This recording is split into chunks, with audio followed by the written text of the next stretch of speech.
Italian coastal cooking is all about freshness, simplicity, and bold Mediterranean flavor. Today, we're showing you some of the most unforgettable Italian seafood dishes, from spaghetti alle vongole to fish stew Ancona style, and even beautifully baked sea bass with potatoes. Starting us off, rice balls stuffed with seafood.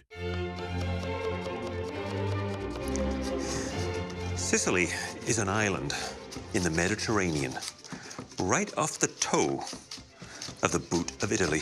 And therefore, as you can imagine, seafood is a big deal and is an important part of their cuisine.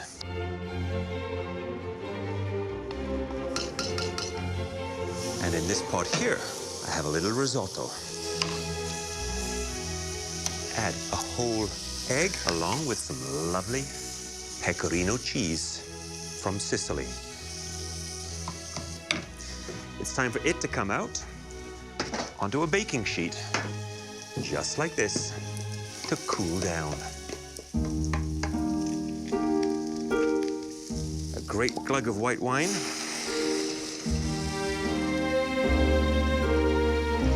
Let this reduce and bring out all those lovely flavors.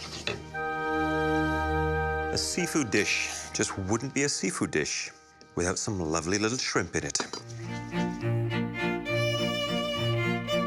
And this crab meat, once I add to the pot, will flake up a little and also bind.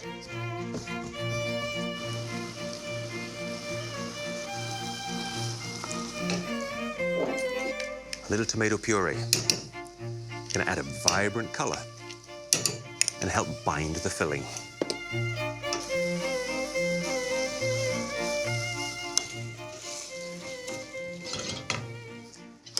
Time for the crab meat. Pinch of chopped parsley.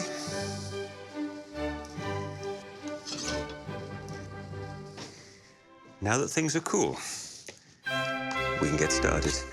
It's nothing more than 2 tablespoons of cooked risotto. Good amount of filling, and then just gently work that rice over and around.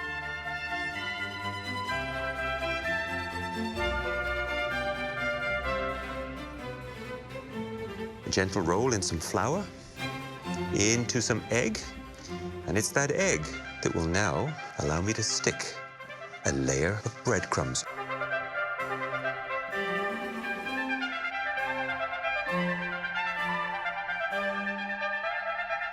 My oil's at the perfect temperature, and in they go. And they really don't take long to cook at all. 2, 2.5, maybe 3 minutes at the most.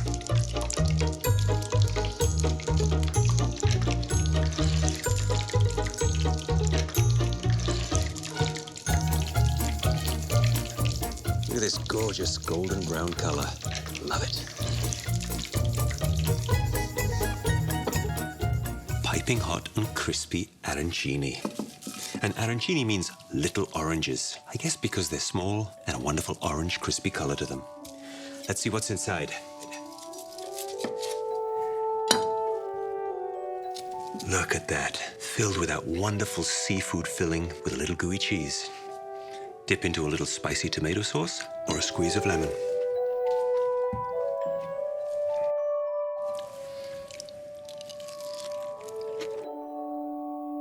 Stepping into the spotlight, sweet and sour sardines.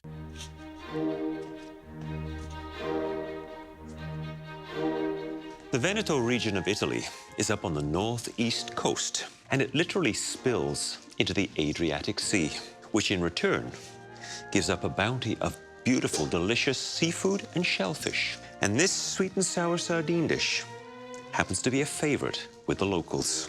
It's called sardi in saur, sweet and sour sardines. So my sardines are patted dry. I have onions that have been browned off nicely over medium-high heat. And in this little bowl, I've got raisins that are plumping up nicely with a little drop of white wine. In they go. Whilst there's a little acidity in the wine, not quite enough. So the addition of some good white wine vinegar gets the job done. And one more secret ingredient, cloves. But it is so powerful and flavorful, I only need maybe 1 or 2 in this dish.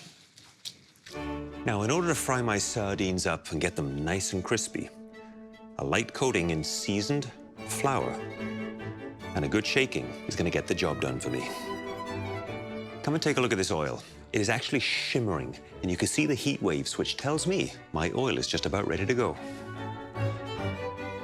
Shake off as much of the excess flour as you can, and in go the sardines. And to drop the sardine in, head first, hold it by the tail, and away from you.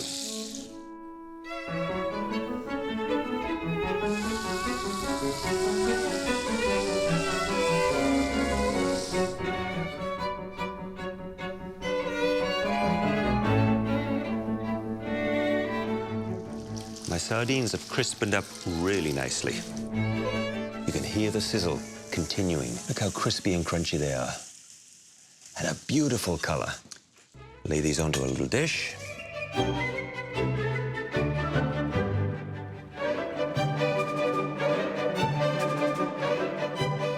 And these sardines get buried in this sweet and sour little aromatic bath for a while. Now, traditionally, these sardines are served cold, so best practices have to apply. Allow these to cool down before you put them in the fridge. And here's some sardines that have already become nicely chilled and hopefully full of great sweet and sour flavors. Sprinkle of parsley and toasted pine nuts. And a zesty squeeze of lemon. Look at that beautiful, moist sardine.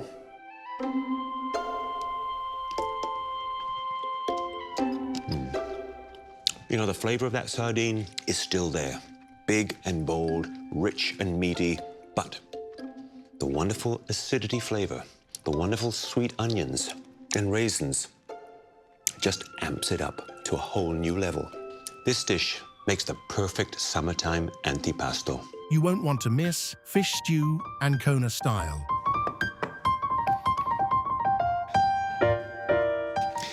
Ancona is the capital of the Marches, and it snugs itself right up against the unforgettable Adriatic coastline.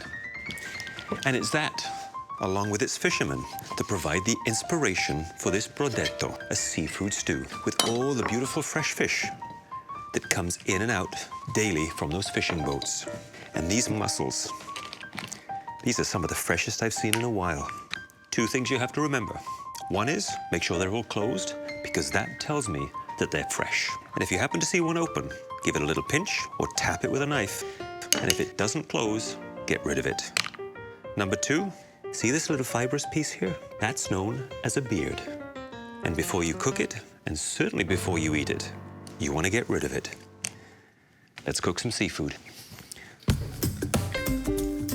I know it seems like a lot of olive oil, but trust me, this dish needs it.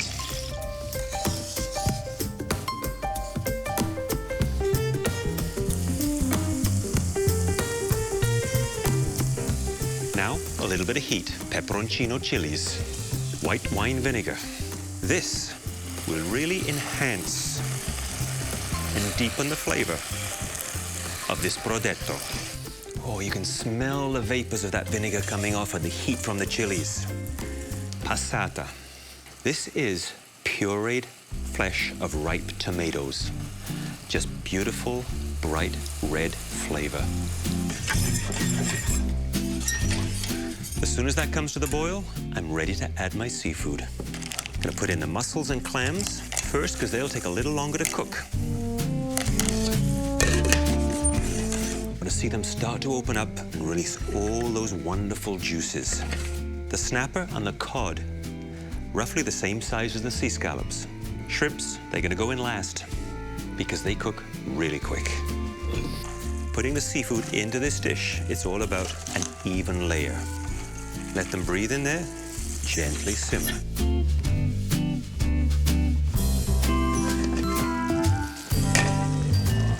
That smells good.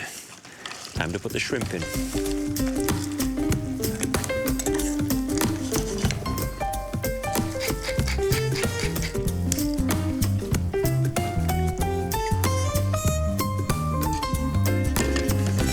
Almost there.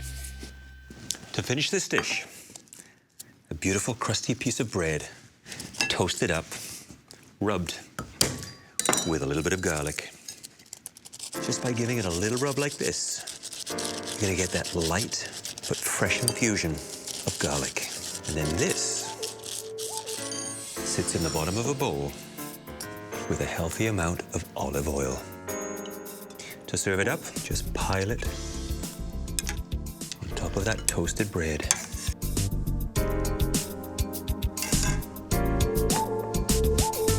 Little fresh parsley, and I can't resist. Now, I'm no fisherman, but I sure know how to eat like one.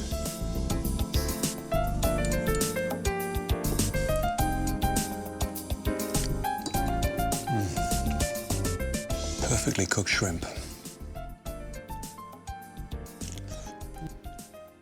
A must-try is baked sea bass with potatoes. Tuscany is famous for its rolling hills, its olive groves, and of course, its vineyards.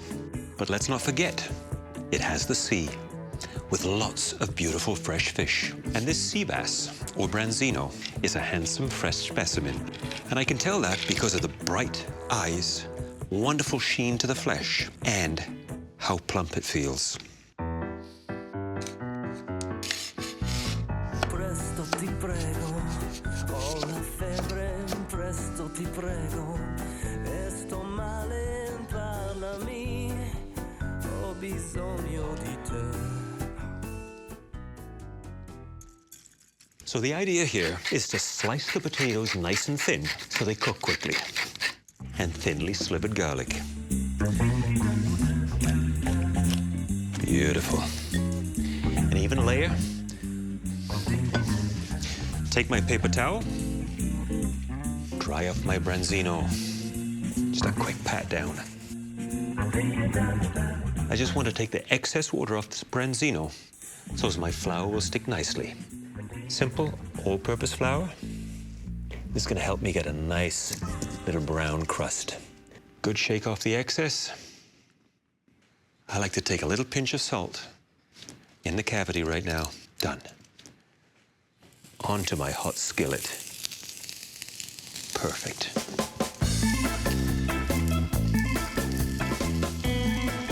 Tu sei il più bello regalo.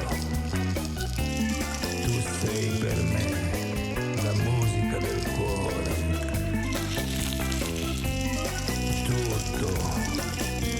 Tutto tu sei per me.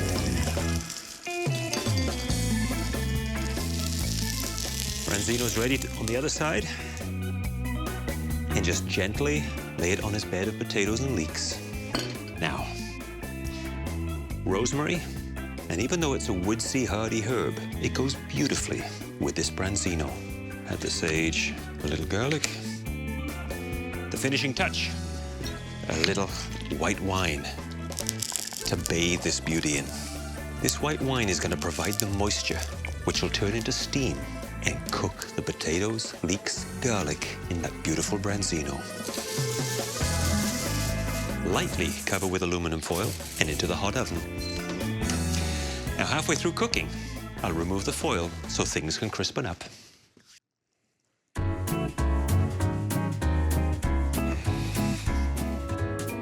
A little incision along the backbone. Look at that. That's what happens when you cook whole fish on the bone. It's so much more succulent, so much more moist. This is how I'd serve it. Beautifully cooked potatoes, leek, hint of garlic. You've got to grab some of those juices. That's where all the flavor is.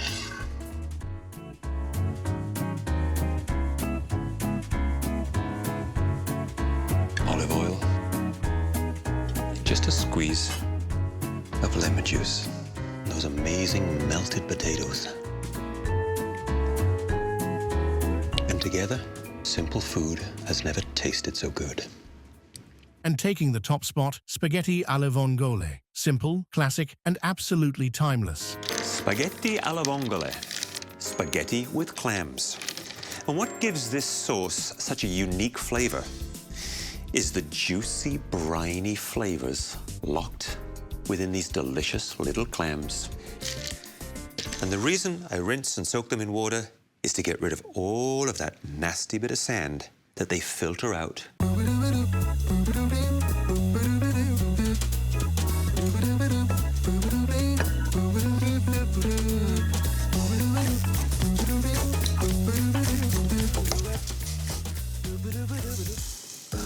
Gentle sizzle on the garlic, because I want it only to go lightly brown.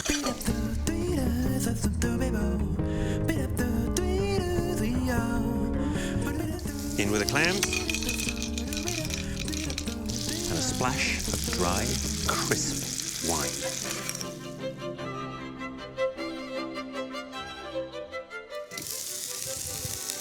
Oh, a little bit of red. Sweet, juicy tomatoes. Let all of this meld together as once again we start building the layers of flavor. Lid back on, and another 2 minutes and we'll be done. And a little chopped parsley to finish the dish. Big, plump, and juicy. Time for the noodles. A quick and easy pasta dish. A few drops of pasta water, because it's a little starchy and helps bring everything together.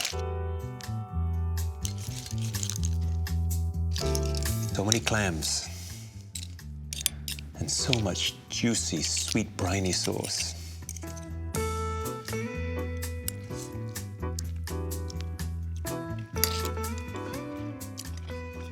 Which seafood dish would you try first? Join Bonacini for more Italian classics, and don't miss the next episode in our Top 5 series.